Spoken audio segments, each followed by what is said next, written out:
আসসালামু আলাইকুম বন্ধুরা, সবাই কেমন আছেন? আশা করি সবাই ভালো আছেন। তো আমাদের একজন চাচা মারা গেছেন, এই জন্য আমরা চাচার বাড়িতে আসলাম। এসে আমরা প্রায় 10 থেকে 12 জন আলেমুলামা হাফিজরা মিলে আমরা কোরআন খতম করতেছিলাম। তো কোরআন খতম এখন শেষ হয়ে গেছে। এখন নিজ নিজ মসজিদে সবাই চলে যাচ্ছেন, যেহেতু আজকে শুক্রবার এবং আজকে শুক্রবার তাই আমিও মসজিদের মধ্যে চলে আসলাম নামাজ পড়ার জন্য। কারণ যেহেতু শুক্রবার তাই নামাজ পড়ার জন্য মসজিদে আসলাম আস্তে আস্তে করে।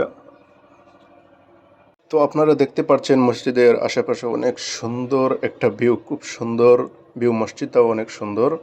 এই সৈয়দপুর পূর্ব জামে মসজিদ দেখেন, অনেক সুন্দর, মানে আজকের দিনটাও অনেক সুন্দর। তো আমি উজু করতে বসেছি, যেহেতু মসজিদের ভিতরে ঢুকবো এই জন্য। উজু করার পর সর্বপ্রথম ইমাম সাহেবের ঘরে গেলাম, কারণ কিছুই ভালো লাগছে না, তাই একটু তিলাওয়াতে বসলাম। কিছুক্ষণ তিলাওয়াত করলাম কিছুক্ষণ সময় তেলাওয়াত করলাম। যেহেতু মন একদম ভালো নাই, নিজের চাচা মারা গেলেন, তাই মনটা একদম ভালো নাই, তাই কেয়ার করব চাচার মাগফিরাতের জন্য, নাজাতের জন্য কিছু সওয়াব বকশিয়ে দিলাম।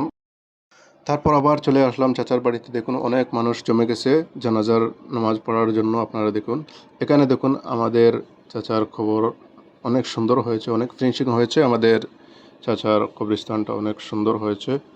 আল্লাহ যেন আমাদের চাচাকে জান্নাত নসিব করেন। অনেক সুন্দর হয়েছে কবরটি দেখে। এবং দেখুন জানাজার জন্য মানুষ রেডি হয়ে যাচ্ছে। অনেক মানুষ হয়েছে জানাজার জন্য, অনেক মানুষ হয়েছে মাশাল্লাহ। আমাদের চাচার জানাজার নামাজ পড়ার জন্য অনেক মানুষ হয়ে গেছে মাশাল্লাহ। অসংখ্য মানুষ হয়েছে, আপনারা দেখতেছেন। প্রায় কাতার হয়েছে, প্রায় 13 কাতারের মতো হয়েছে। আপনারা ভালো করে দেখুন, অনেক মানুষ। এখন শেষ, জানাজা শেষ হওয়ার পর এখন কাফন দাফন সব কিছু শেষ করে, জানাজা শেষ করে এখন মাটি দেওয়া হবে। মুর্দাকে কবরে শুয়াইয়া এখন মাটি দেওয়া হবে। মাটি দেওয়া সব কিছু প্রায় শেষ হতে চলছে। সবাই এক এক করে মাটি দিয়ে যাচ্ছেন। মুর্দাকে কবরে শুয়াইয়া মাটি দেওয়া সব কিছু শেষ।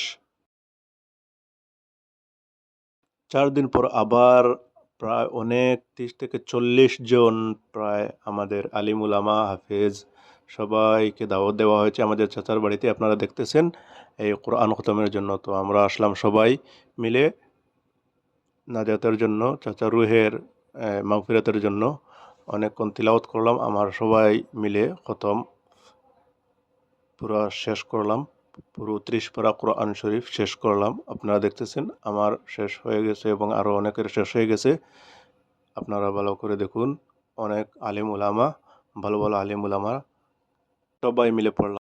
আপনাদের সবার কাছে একটাই বিনম্র আবেদন আমার, আমাদের চাচার জন্য সবাই আপনারা খাস দিলে দোয়া করবেন। আল্লাহ যেন আমাদের চাচাকে জান্নাত নসিব করেন।